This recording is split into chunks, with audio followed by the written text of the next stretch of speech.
Tere hommikust, tudengid! Täna ma teen teile puust ja punaseks selgeks, kuidas teha üks klassikaline loeng toredaks. Esiteks.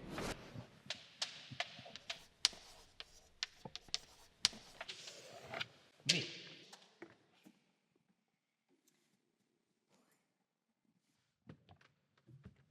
Tegelikult mul on parem mõte.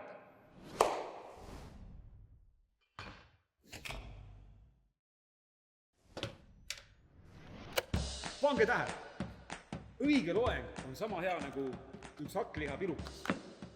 Ja muuseas, sama lihtne valmistada. Kokk peab olema entusiastlik. Kõik saavad aru, kui sa ei ole väga palju pingutanud selle piruka tegemisega. Samas, ära kaota eneseteadlikkust. Sinul pole alati hea päev, sinu söödikutel pole alati hea päev. Aga see ei tähenda, et söömata peaksime jääma. Hoia asju liikumiseks. Ma ei ole küll füüsikaõpetaja, aga kui ma viimati kontrollisin, siis seisvad asjad seikustesse ei satu. Sinu loeng pole aga midagi ilma sisuta.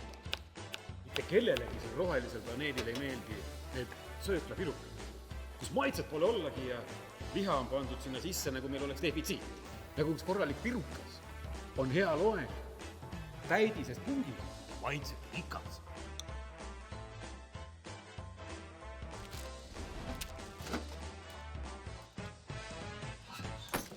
Sa võid teha pirukaid kõige paremate inimlike kavatsustega. Aga alati see ei ole piisav. Alati on neid, kes kõike ei söö. Ning teinekord kahetsed sa, et sa pirukate valmistamise vastu huvi üles näitas.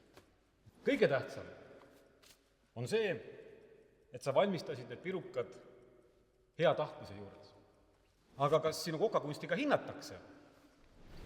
Seda näitab ainult aeg.